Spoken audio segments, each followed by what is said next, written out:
Hi guys, this is Yulia again. So today I wanted to talk about dry shade.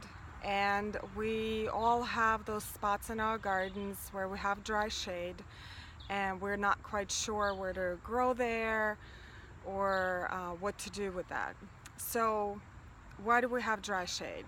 Well, places under trees are the spots where you usually have dry shade because you have shadows that are cast from the trees, and then you have ground conditions where plants compete for nutrients and for water with the trees. Now, before I start, I want to say that um, even if you have the need or the urge to underplant under trees, there are certain times where you shouldn't do it. You know, there are some trees that are not very friendly to underplanting, or they don't like disturbance and they rather be left alone. Trust me, it will be easier on you, it will be easier on the trees, it will be easier on the plants that will be planted under those trees. So overall, it's really not like one solution for all the conditions that you might have in your garden.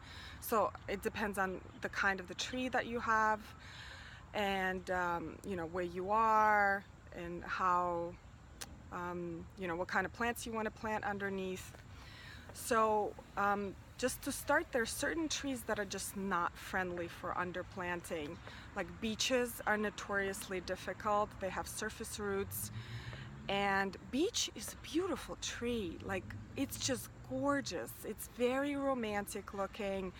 So I would just leave it as is. Usually people make like a large mulch bed underneath. You can probably plant a couple of spring bulbs for some spring interest, but nothing evergreen, nothing major. So just put like hardwood mulch ring under the tree and just let it be and enjoy the, you know, the graceful nature of beeches.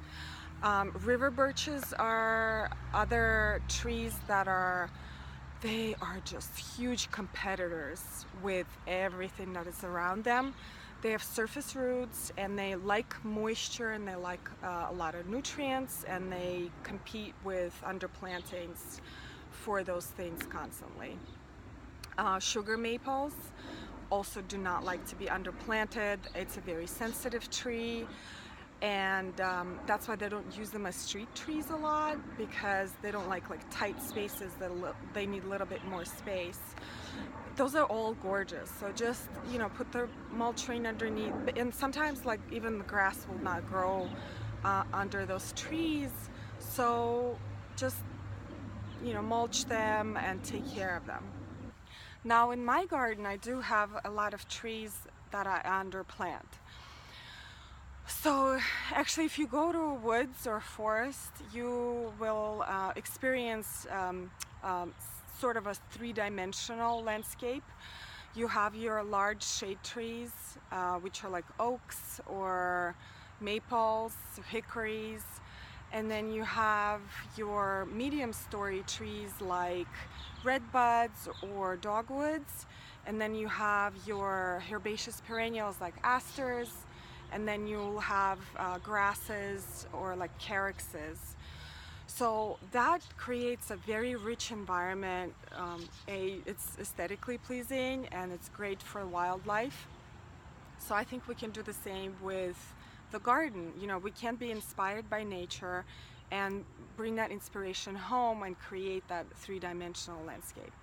So what I actually did is I walked around my own garden and I collected some shrubs, cuttings that I have under my trees. And so I'll start, actually a lot of them are evergreen, which kind of didn't realize at the time, but which is good. That means that you have all season interest, like if you're in the northern states. So one of them, I don't actually, oops, sorry. I have like a homemade setup here. So one of them, one of the evergreen shrubs that I have that I actually didn't cut here is yews do really well under in dry shade conditions. Also boxwoods, euonymus, and I do have a lot of different euonymus cuttings here, and they're all different cultivars. You can see they come like in yellow, variegated forms, the white like this, and they have larger leaf ones, and they all do really well in dry shade. And I will post all the cultivar names under the video. Now, this is a trick question. This is not euonymus. This is a boxwood, and this is a euonymus. You know how you tell them apart? The euonymus actually has little serrations on their leaves. So if you look very closely, it has little like teeth, and boxwood does not. Boxwood has totally smooth leaves. So if you're ever in doubt, you could just kind of brush your finger against the leaves. So anyway, boxwoods do really well in dry shade in my garden. Again, you might have different conditions, but I've had a lot of success with variegated types and just a regular boxwood. This is a blooming shrub. This is Rhododendron PGM, and this is the only rhododendron that will do, I'm sorry about the plane again. This is the only rhododendron that will do well in dry shade. I tried all the other ones, and the only luck I have with rhododendrons is like the northern side of our house. It has no trees, it has a little bit shade, like they're, you know, it has to be very special conditions, but these do really well in dry shade, and they have bright pink flowers in March, so it's one of the earliest blooming ones, and they're evergreen as well. Now, another evergreen that is really, really successful in dry shade is Andromeda, and these will be white flowers. They will look kind of like lily of the valley in February, and fragrant as well. So another very early blooming evergreen shrub that will do well. It will do well in various conditions, but dry shade is one of them that will tolerate. So Andromeda. Now, for deciduous ones, oak leaf hydrangea, and mine starting to have little fall color on them, and they do, I wouldn't say like you can just forget about them, like you gotta water them somewhat during like a dry spells, but they're pretty drought tolerant. Beautiful white flowers too. Now, another one, oops, did I lose it? Oh, one of my favorites, ninebark. I mean, the color is amazing, and it does bloom white flowers in May. It's rather a large shrub. It can grow up to 6 feet tall, but I mean, the color is amazing. Like there's very few things that will hold their color in dry shade, and ninebark I found is really, really amazing. Okay, this one is one of my favorites. As for other blooming things, this is hydrangea. This is Invincible, and it blooms pink in June, and then it will turn kind of this chartreuse color, which I love. And it grows under my river birches, and I have no idea how it's been there for 5 years. Doesn't require additional watering. I do fertilize it sometimes. So if you want some flowers in your dry shade conditions under your trees, there are a number of these particular hydrangeas. There's Annabelle, there's Invincible, so, and then there's Invincible, which is like the giant one. So these are really, really great. Again, I will post in the description all the names. Quickly for the perennials, because this video is getting a little too long. I'll start with the evergreens.